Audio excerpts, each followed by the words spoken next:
ስጋ ወደ ኃጢአትነት ሲስብ ነፍስ ደግሞ ወደ መንፈሳዊነት ትስብ ነበረ።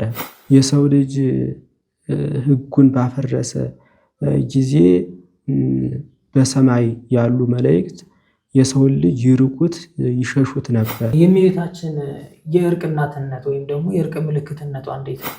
ስለዚህ ነገረ ማርያም ማለት ስለ እመቤታችን ስለ ቅድስት ድንግል ማርያም ዝክረ ታሪክ የምንማርበት እመቤታችን ቅድስት ድንግል ማርያም ከዓለም አስቀድሞ በህሊና አምላክ መታሰቧን ንጹሕ ምንጭ። ሰላም ጤና ይስጥልን ውድ የእግዚአብሔር ቤተሰቦች፣ ጥሩ ምንጭ ነቅንጹ የደብረ ምጥማቅ ጻድቃኔ ማርያም ገዳም ፈለገ ጥበብ የአፄ ዘርዓ ያዕቆብ መታሰቢያ የአራቱ ጉባኤያት አዳሪ ትምህርት ቤት የዩቲዩብ ቻናል ነው። እንግዲህ ከዚህ በፊት በዩቲዩብ ቻናላችን የተለያዩ ትምህርቶች ስንለቅ ቆይተናል። አሁን ደግሞ ለየት ባለ መልኩ መምህራንን ጉባኤ ቤቱ ካሉ ደቀ መዛሙርት መካከል ያሉትን ደቀ መዛሙርት እየጋበዝን በእንደዚህ አይነት በአዲስ መልኩ መርሃ ግብር ጀምረናል። ለዛሬ ደግሞ ከደብረ ምጥማቅ ጻድቃኔ ማርያም ገዳም ፈለገ ጥበብ የአፄ ዘርዓ ያዕቆብ መታሰቢያ የአራቱ ጉባኤያት አዳሪ ትምህርት ቤት መምህር ነቃ ጥበብ ዘንላችኋል። መምህር ነቃ ጥበብ ማለት በጉባኤ ቤታችን የሐዲስ ኪዳን ደቀ መዝሙር ናቸው። ዘንድሮ በመስከረም ላይ ተመራቂ ናቸው። እንግዲህ ከመምህራችን ጋር አንድ ርዕሰ ጉዳይ ላይ እንወያያለን። መምህራችን ነገረ ማርያም ላይ እንወያያለን። እስኪ መምህራችን እንደመነሻ ነገረ ማርያም ማለት ምን ማለት ነው? መምህር ያነሱት ጥያቄ በጣም ጥሩ ጥያቄ ነው። ነገረ ማርያም ማለት በቤተ ክርስቲያናችን አስተምህሮ በብዙ ወገንና በብዙ ትርጓሜ ይታያል። ነገረ ማርያም ማለት ከሁለት ቃል የተገኘ ሲሆን ነገር በቋንቋ ደረጃ ንግግር፣ ወሬ፣ ዜራ፣ ዜና ተብሎ ሲፈታ በትርጓሜ ደረጃ ደግሞ ትምህርት ተብሎ ይተረጎማል። ስለዚህ ነገረ ማርያም ማለት ስለ እመቤታችን ስለ ቅድስት ድንግል ማርያም ዝክረ ታሪክ የምንማርበት እመቤታችን ቅድስት ድንግል ማርያም ከዓለም አስቀድሞ በህሊና አምላክ መታሰቧን ስለ ንጽህናዋ ስለ ቅድስናዋ እንዲሁም ስለ አምላክነቷ የምንማርበት በተጨማሪም እመቤታችን ቅድስት ድንግል ማርያም በሰው ልጅ የመዳን ውስጥ ያላትን ሱታፌ አስተዋጽኦ የምንረዳበት የሃይማኖት ትምህርት ነው። ንጹሕ ምንጭ። ጥሩ መምህር ከልብ አድርገን እናመሰግናለን። እሺ ከዚህ በመቀጠል እንግዲህ መምህር እመቤታችን ቅድስት ድንግል ማርያምን እኛ ሰዎች በተለያየ አጠራር እንጠራታለን። ብዙ ሰዎች ሀሳባቸው በገለጸላቸው መልክ እመቤታችን ቅድስት ድንግል ማርያምን ይጠሯታል። ከሁሉ በላይ እመቤታችንን ደግሞ ብዙ ሰዎች የእርቅ ምልክት እንደሆነች፣ የእርቅ እናት እንደሆነች፣ እርቅ በሷ የተፈጸመ የእርቁ መንገድ እንደሆነች ሰዎች ይበልጥ የእመቤታችን ስም በዚህ ያነሱታል። የእመቤታችን የእርቅ እናትነት ወይም ደግሞ የእርቅ ምልክትነቷ እንዴት ነው? እመቤታችን ቅድስት ድንግል ማርያም መምህር ያነሱት ጥያቄ በጣም ጥሩ ጥያቄ ነው። እመቤታችን ቅድስት ድንግል ማርያም የሰማይና የምድር መታረቂያ መሆኗ እንዴት ነው? ይሄ በቤተ ክርስቲያናችን አስተምህሮ እንዴት ይገለጻል ነው ያሉት። ይሄ አዳምና ሔዋን ትእዛዝ እግዚአብሔርን ሕገ እግዚአብሔርን በጣሱ በተላለፉ ጊዜ ሁለቱም የሞት ፍርድ ተፈረደባቸው። እንዲሁም የሀገራችን ሊቃውንት እንደነገሩን አዳምና ሔዋን ትእዛዝ እግዚአብሔርን በተላለፉ ጊዜ የተሰደዱት ከአንድ ዓለም ብቻ ሳይሆን ከሁለት ዓለማት ተሰደዋል። አንደኛው ከገነት ተሰደዋል፣ ሁለተኛ ከፍቅረ እግዚአብሔር በነፍስ ተሰደዋል። ሁለቱም እስከ 7 ዓመት ድረስ ስጋው የሁለቱም ስጋቸው በሚስማማው ቦታና ነፍሳቸው በሚስማማት ቦታ ሁለቱም ከኖሩ በኋላ ከ7 ዓመት በኋላ ግን ራሳቸው ባመጡት መሰረት የሞት ፍርድ ተፈርዶባቸዋል። ይሄ የሞት ፍርድ ደግሞ ነፃ የሆነው በሰው ልጅና በፈጣሪ መካከል ያለው ልዩነት መራራቅ አንድ የሆነው በእመቤታችን በቅድስት ድንግል ማርያም ንጽሕት ሆና በመገኘቷ አምላክን በመውለዷ ስለሆነ እመቤታችን ቅድስት ድንግል ማርያም የሰማይና የምድር መታረቂያ እርቅ የተጀመረባት ትባላለች ማለት ነው። እንዲሁም አዳምና ሔዋን ትእዛዝ እግዚአብሔርን ባፈረሱት ጊዜ ነፍስና ስጋ የተዋሃዱ አካላዊ ተዋህዶ ያላቸው አካላዊ ተዋህዶ ደግሞ በተዓቅቦ ጸንቶ በመገናዘብ ያለ እንኳን ቢሆን በስጋና በነፍስ መሳሳብ መለያየት ሳይሆን መሳሳብ ነበረ። ስጋ ወደ ኃጢአትነት ሲስብ፣ ነፍስ ደግሞ ወደ መንፈሳዊነት ትስብ ነበረ። ይህንን ሁሉ እመቤታችን ቅድስት ድንግል ማርያም ግን ንጽሐ ስጋን፣ ንጽሐ ነፍስን፣ ንጽሐ ልቡናን ንጽሐ ስጋዋን ለንጽሐ ነፍሷ በማስገዛት ንጽሐ ልቡናዋን ደግሞ ለአምላኳ አስገዝታ በመገኘቷ ስጋና ነፍስ እንኳን የታረቀባት እመቤታችን ቅድስት ድንግል ማርያም ስለሆነች የሰማይና የምድር መታረቂያ ትባላለች። በተጨማሪም የሰው ልጅ ሕጉን ባፈረሰ ጊዜ በሰማይ ያሉ መላእክት የሰውን ልጅ ይርቁት ይሸሹት ነበረ። የመላእክት አለቃ ቅዱስ ገብርኤል ግን ወደ እመቤታችን መጥቶ ባበሰራት ጊዜ የሰው ልጅና መላእክት እንኳን አንድ የሆኑባት ስለሆነች የሰማይና የምድር መታረቂያ ተብላ በቤተ ክርስቲያናችን አስተምህሮ ይገለጻል። ንጹሕ ምንጭ ማለት ነው። እሺ መምህራችን እናመሰግናለን። ከዚህ በመቀጠል እንግዲህ ብዙዎች ጥያቄ የሚያነሱበት አንድ ታላቅ ጉዳይ አለ። የቤታችንን ነገር ስናነሳ ብዙ ሰዎች የሚያነሱት ሁሉም ሰዎች የሚቀናቸው ቅርብ የሚሆንላቸው አንድ ጉዳይ አለ። ይህም እመቤታችን ቅድስት ድንግል ማርያም ላይ ጥንተ አብሶ አለ የለም የሚለው ነገር ብዙ ሰዎችን ያከራክራል። ብዙ ሰዎችን መልስ ሰጥተውበታል። ይበልጥ ደግሞ እናንተም በጉባኤ ቤት ከተማራችሁት መጽሐፍት ካነበባችሁት ከተረዳችሁት እንደ ቤተክርስቲያናችን እንደኛ እንደ ኢትዮጵያ ኦርቶዶክስ ተዋሕዶ ቤተክርስቲያን ስለ እመቤታችን ሲነሳ እመቤታችን ጥንተ አብሶ አለባት ወይስ የለባትም? መምህር ያነሱት ጥያቄ በጣም ጥሩ ጥያቄ ነው። እመቤታችን ቅድስት ድንግል ማርያም ጥንተ አብሶ አለባት ወይስ የለባትም የሚል አስተምህሮ እንዴት በቤተ ክርስቲያናችን ይገለጻል በማለት አንስተዋል።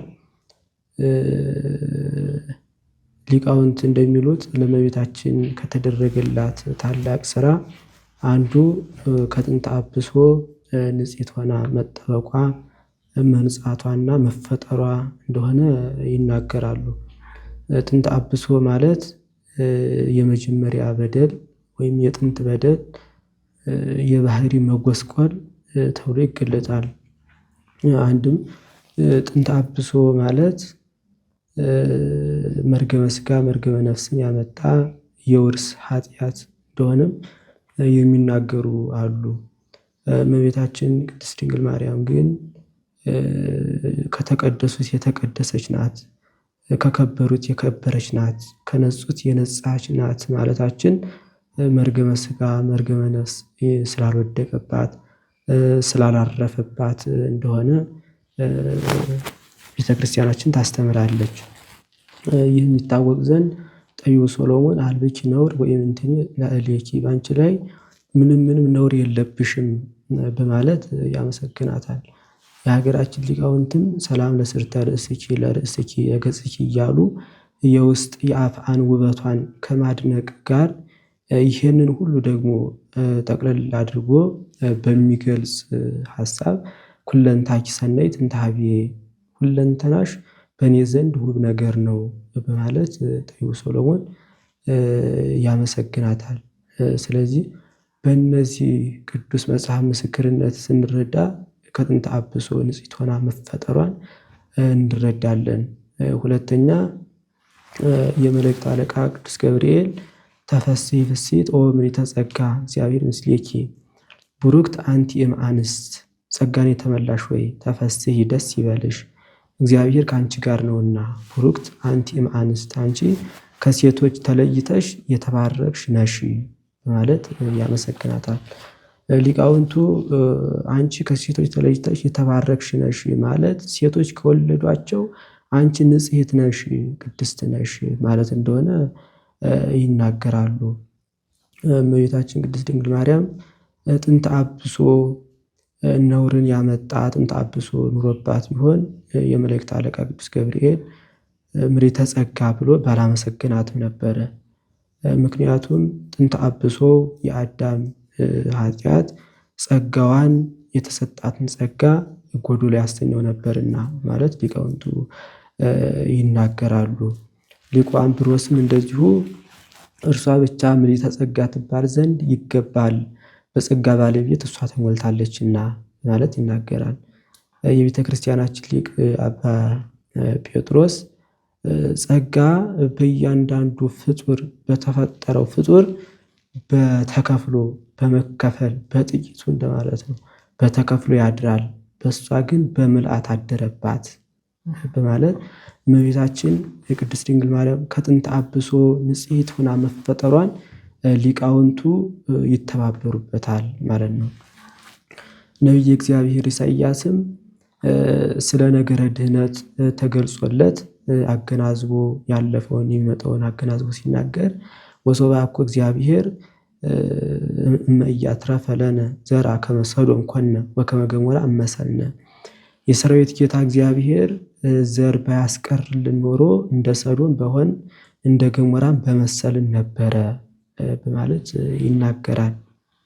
ይህ ቃል ለጊዜው በብዙ ትርጓሜ የታየ የሚታይ እንኳን ቢሆን ፍጻሜው ግን ለእመቤታችን ንጽሕና ቅድስና የተነገረ እንደሆነ ሊቃውንቱ ይናገራሉ።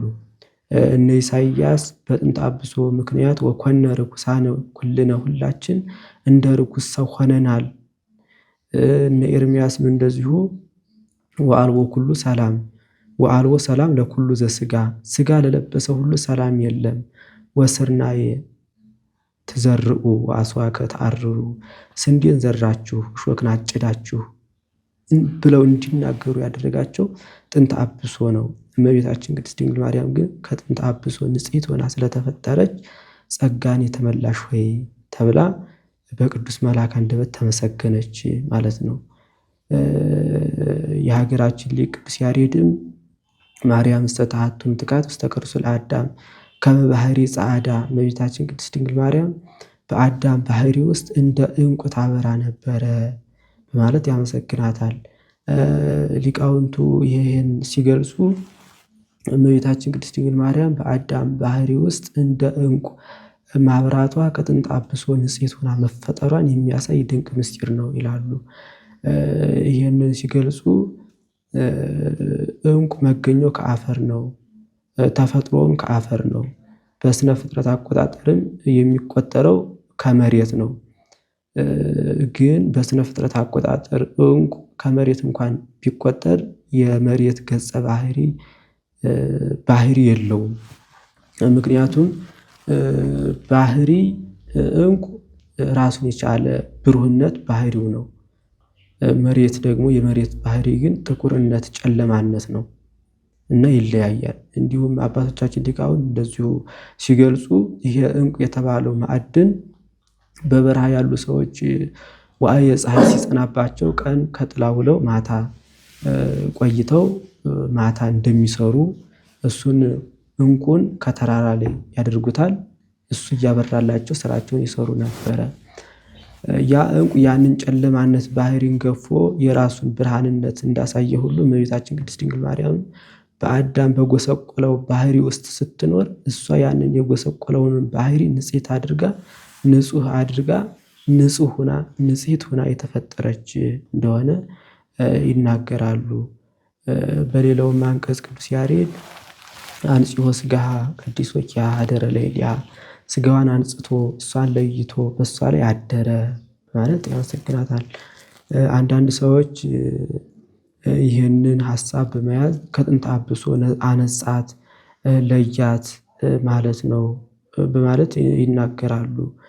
ይሄ ግን ህብረታዊ አተረጓጎም ወይም ኦርቶዶክሳዊ አረዳድ አይደለም። ንጽሕት አድርጎ በፈጠራት አደረ ማለት ነው በማለት ሊቃውንቱ ይናገራሉ። ነገር ግን ጊዜው በደረሰ ጊዜ ሶስቱ አካላት በማኅፀነ ማርያም አድረዋል። አብ ለማጽናት፣ ወልድ በተለየ አካሉ ስጋን ለመልበስ ለመዋሃድ፣ መንፈስ ቅዱስ ደግሞ ለማንጻት ማለት ነው። አነጻት መንፈስ ቅዱስ ለማንጻት ሲል ጥንት ኑሮባት ከዛ አነጻት ለማለት አይደለም።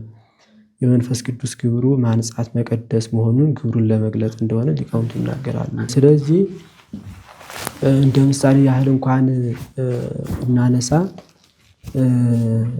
እግዚአብሔር ጽርሐ አርያምን ንጽሕት ቅድስት አድርጎ ፈጥሯታል።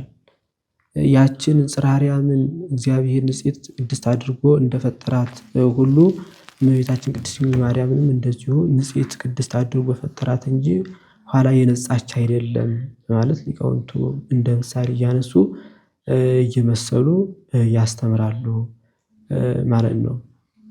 እና እመቤታችን ቅድስት ድንግል ማርያም ከጥንተ አብሶ ንጽሕት ቅድስት ሆና እንደተፈጠረች በቤተ ክርስቲያናችን አስተምህሮ እንዲህ ይገለጻል ማለት ነው።